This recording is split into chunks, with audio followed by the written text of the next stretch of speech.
ಎಲ್ರಿಗೂ ನಮಸ್ಕಾರ. ನಿನ್ನೆ ಚಾಮರಾಜಪೇಟೆಯಲ್ಲಿ ನಡೆದಿರುವಂತಹ ಕೃತ್ಯ ಮತ್ತು ಅದರ ಅಮಾನುಷತೆಯನ್ನ ನಾವು ಖಂಡಿಸದೇ ಇರಕೂಡದು.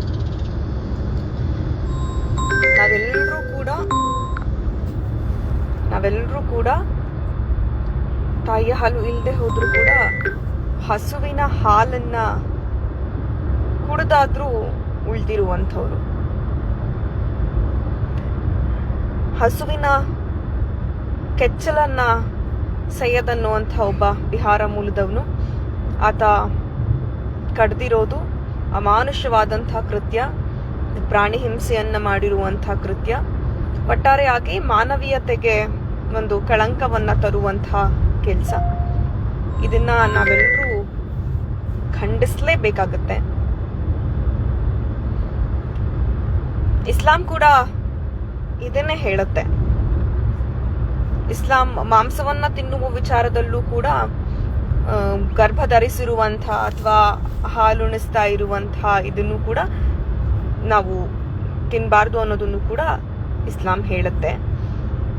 ಇಂಥದ್ರಲ್ಲಿ ಮನುಷ್ಯನಾಗಿ ಆತ ಮೊದಲನೇದಾಗಿ ಅದನ್ನ ಮನುಷ್ಯ ಅಂತಾನೆ ನೋಡೋದಕ್ಕಾಗೋದಿಲ್ಲ. ಮನುಷ್ಯನಾಗಿ ಹಸುವಿನ ಕೆಚ್ಚಲನ್ನ ಕತ್ತರಿಸಿ ಹಾಕಿರುವಂತಹ ದೃಶ್ಯ ನಾವು ಟಿವಿಗಳಲ್ಲಿ ನೋಡ್ತಾ ಇದ್ವಿ, ಸಾಮಾಜಿಕ ಜಾಲತಾಣಗಳಲ್ಲಿ ನೋಡ್ತಾ ಇದ್ವಿ. ಎಷ್ಟು ರಕ್ತ ಎಲ್ಲ ಹರಿತಾ ಇತ್ತು ಅಂತ. ನಾವೆಲ್ಲ ರೈತಾಪಿ ಕುಟುಂಬದವರಾಗಿರೋದ್ರಿಂದ ನಮಗೆ ಬೆಳಿಗ್ಗೆ ಎದ್ದು ಫಸ್ಟ್ ಕೆಲ್ಸನೇ ಹಸುವಿನ ಕೆಚ್ಚಲನ್ನ ತೊಳೆದು ಹಾಲನ್ನು ಕರಿಯೋದಾಗಿರುತ್ತೆ. So we have emotional connections with that. Personally ಕೂಡ ಇದು ನಂಗೆ ತುಂಬಾ ಹರ್ಟ್ ಆಯ್ತು. ಆತ ಯಾರೇ ಆಗಿದ್ರು ಕೂಡ ಶಿಕ್ಷೆಯನ್ನ ನೀಡಬೇಕು. ಯಾವುದೇ ಭಿನ್ನ ಭೇದಗಳಿಲ್ಲದೆ ಆತನಿಗೆ ಶಿಕ್ಷೆಗೆ ಒಳಪಡಿಸ್ಬೇಕು. ಆತ ಮಾಡಿರುವಂಥದ್ದು ತೀರಾ ಖಂಡನೀಯವಾದಂಥದ್ದು. ಯಾರು ಕೂಡ ಆತನ ಪರವಾಗಿ ನಿಲ್ಲೋದಿಲ್ಲ. ಏನ್ BJP IT cells, RSS IT cells, ಇಡೀ ಮುಸಲ್ಮಾನ ಕುಲಕ್ಕೆ ಅದನ್ನ ಆತ ಮಾಡಿರೋ ಕೃತ್ಯನ ಇಡೀ ಮುಸಲ್ಮಾನರ ತಲೆ ಮೇಲೆ ಹೊರಿಸೋದನ್ನು ನಾನು ಖಂಡಿಸ್ತೀನಿ. ಯಾಕಂದ್ರೆ ನಮ್ ತರಹ ಸಾವಿರಾರು ಜನ, ಲಕ್ಷಾಂತರ ಜನ ರೈತರು ಇವತ್ತಿಗೂ ಹಸುಗಳನ್ನ ಸಾಕಿ ಹಾಲನ್ನ ಕರೆದು ಹೈನುಗಾರಿಕೆಯ ಮೂಲಕ ಜೀವನವನ್ನ ಕಟ್ಕೊಂಡಿದ್ದಾರೆ. ನಮ್ಮಂತವ್ರೆಲ್ಲರೂ ಕೂಡ ಆತ ಮಾಡಿರುವಂತಹ ಕೃತ್ಯಕ್ಕೆ ಖಂಡನೆಯನ್ನ ವ್ಯಕ್ತಪಡಿಸ್ತೀವಿ.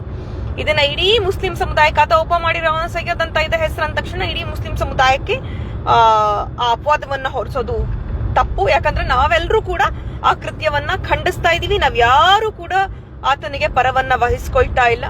ನಾವು ಕೂಡ ಸರ್ಕಾರಕ್ಕೆ, ಪೊಲೀಸ್ ಇಲಾಖೆಗೆ ಆಗ್ರಹವನ್ನ ಮಾಡ್ತೀವಿ.